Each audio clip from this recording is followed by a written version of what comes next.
আসসালামু আলাইকুম। আশা করি প্রিয় শিক্ষার্থীরা সকলেই ভালো আছেন। আমাদের গাণিতিক মডেলিং যে বইটি রয়েছে এটার পরীক্ষা ১০ তারিখের দিকে। তো সময় রয়েছে মোটামুটি ভালো অ্যান্ড আশা করি এটার ভালো প্রিপারেশন নেওয়া যাবে। তো আমি একটা কথা বলি যে আজকে আমরা ফ্রি সাজেশন পর্বে চ্যাপ্টার 1টা দেখার চেষ্টা করব। পরবর্তীতে বাকি চ্যাপ্টারগুলো ইনশাআল্লাহ দিয়ে দেওয়া হবে। তো চ্যাপ্টার 1টা কেন দেওয়া হচ্ছে আগেভাগে? কেন না হচ্ছে চ্যাপ্টার 1 থেকে তোমাদের 20 থেকে 40 মার্ক কমন থাকে। খুবই গুরুত্বপূর্ণ একটা চ্যাপ্টার। এমনকি কোনো সময় দেখা যায় চ্যাপ্টার 1 থেকে 40 মার্ক কমন আসে। তো খুবই একটা ইম্পর্ট্যান্ট চ্যাপ্টার যেটা চ্যাপ্টার 1। তো তোমরা যারা পেইড ক্লাস করতে চাও 01767351308 এই নাম্বার হোয়াটসঅ্যাপে নক দিয়ে আমাদের পেইড ক্লাসগুলো পারচেস করতে পারো, নিউ ফোর্থ ইয়ার বা ফোর্থ ইয়ারের যে কেউ। তো গাণিতিক মডেলিংয়ের এই ফ্রি সাজেশন পর্বে চ্যাপ্টার 1 যে এক প্রজাতির অবিচ্ছিন্ন জনসংখ্যা মডেল, এটা আমরা দেখার চেষ্টা করি। তো প্রথমত যে প্রশ্নগুলো পড়তে হবে তোমাদের, তো এক্ষেত্রে তোমরা একটা জিনিস করতে পারো, বোর্ডের প্রশ্নগুলো দেখে গ বিভাগে কোন প্রশ্নগুলো আসে, খ বিভাগে কোন প্রশ্নগুলো আসে একটু সিলেক্ট করে নিতে পারো। গ বিভাগের প্রিপারেশনটা আগে ভাগে নিতে পারো, কেন গ বিভাগের খুব বেশি মার্ক কমন আসে। দেখো, প্রথমে 1.3 পড়তে হবে আমাদেরকে, ঠিক আছে? এটা খ বিভাগের জন্য ইম্পর্টেন্ট, যে গাণিতিক মডেলিংয়ের মূলনীতিগুলি ব্যাখ্যা করো বা এভাবে আসতে পারে। এরপর পড়তে 1.4 যে একটা আদর্শ গাণিতিক মডেলের গঠন, যেগুলো টপ দিব সেগুলো মোস্ট ইম্পর্টেন্ট, ঠিক আছে?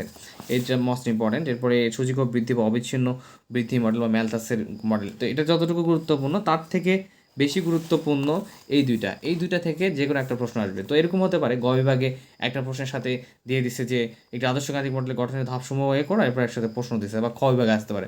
সো এই দুইটা থেকে ইনশাল্লাহ আমরা একটা প্রমাণ পেতে পারি। ওকে, এরপরে আসি ভার্হাস যে লজিস্টিক মডেল রয়েছে, এটা একটু পড়ে নিবা, রাখবা তোমরা। ওকে, এটা আসার সম্ভাবনা বলতে খুব বেশি ইম্পর্টেন্ট না, বাট এটা কী করতে হবে তোমাদের দেখতে হবে পরীক্ষা আসার মতো। ওকে, এরপরে তোমাদের যা একটা প্রশ্ন দেখতে হবে একটু পড়ে নিবা।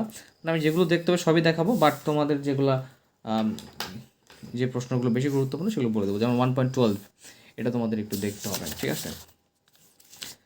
এখন আসি এক্সাম্পল 2, মোস্ট ইম্পর্টেন্ট একটা এক্সাম্পল, খুব ভালোভাবে শেষ করবা। এক্সাম্পল 2, এক্সাম্পল 3 খুব গুরুত্বপূর্ণ এক্সাম্পল, এটা খুব ভালোভাবে করতে হবে। এক্সাম্পল 4 দেখে নিও, খুব বেশি গুরুত্বপূর্ণ না, বাট দেখতে হবে। এক্সাম্পল 5 এটা তোমরা স্কিপ করতে পারো যাদের প্রিপারেশন খারাপ, বাট যাদের হচ্ছে যেমন একই ধরনের প্রশ্ন, এক্ষেত্রে তোমরা এটা কী করতে পারো, একটু দেখতে পারো। খুব একদমই কম গুরুত্বপূর্ণ প্রশ্ন এটা। 6 নাম্বার যদি দেখো, মোস্ট ইম্পর্টেন্ট একটা প্রশ্ন, 6 নাম্বারটা দেখে ফেলো ভালো করে। এরপরে তোমরা যদি দেখো 7 নাম্বার সমস্যা প্রবলেম 7, এটা একটা মোটামুটি গুরুত্বপূর্ণ বলা চলে, যে একই ধরনের প্রশ্নগুলো তোমরা একটু প্র্যাকটিস করে রাখবা। আমরা কিন্তু খুব ভালোভাবে এগুলো শেষ করেছি পেইড ক্লাস বেসে।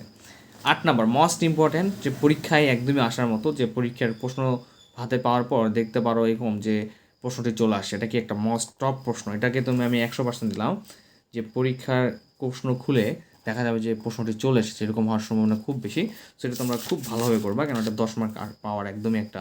যেমন 9 নাম্বার, এটাও টপ প্রশ্ন, এই দুইটা প্রশ্ন থেকে ইনশাল্লাহ একটা আসবে, এরকম হওয়ার সম্ভাবনা বেশি। 9 নাম্বার, যে হারভেস্টিং মডেল ডিভি/ডিটি ইকুয়াল P4 - P, নিয়মিত জনসংখ্যার বিলোপ ফল নির্ণয় করো। Okay, fine. তো এরপরে সমস্যা 10 দেখতে হবে। সমস্যা 10টা ভালোভাবে দেখে নিবা। সমস্যা 11 দেখতে হবে। যেহেতু বেশি মার্কের প্রশ্ন হয়, তো বেশি প্রশ্ন পড়তে হবে, এটা হচ্ছে। কিন্তু আগে যেগুলো খুব গুরুত্বপূর্ণ বলে দিচ্ছি সেগুলো আগে করবা। 12 সময় থাকলে একটু দেখিও, 13 নাম্বারটা করতে হবে না, চলে আসছে। এখানে তোমাদের 14 নাম্বারটা ইম্পর্টেন্ট গুরুত্বপূর্ণ প্রশ্ন দেখে ফেলবা, 14 নাম্বার প্রশ্ন। ওকে, এরপরে তোমাদের জন্য যে প্রশ্নটা গুরুত্বপূর্ণ 17 নাম্বার, মোস্ট ইম্পর্টেন্ট একটা প্রশ্ন, যে হারভেস্টিং মডেল ব্যাখ্যা করে এবং বাকি বারগুলো। তো এটা কিছু দেখা যাচ্ছে পেইড ক্লাসে হয়তো কিছু প্রশ্ন করানো হয়, সেগুলো তোমরা বলবা যদি না পারো, সেক্ষেত্রে সেগুলো করাইতে হবে, কিন্তু সময় আছে। সমস্যা 18 একটা গুরুত্বপূর্ণ মোস্ট ইম্পর্টেন্ট প্রশ্ন।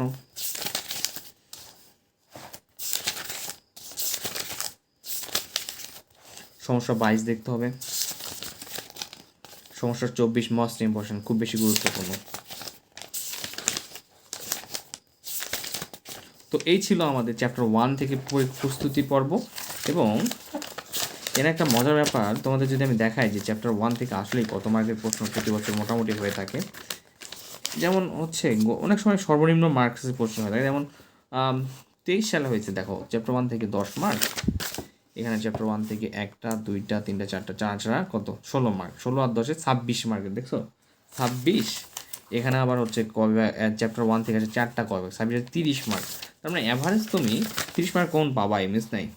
এখানে চ্যাপ্টার 1 থেকে দেখো গ বিভাগে হচ্ছে 1টা 2টা মানে কত 20, অলরেডি 20।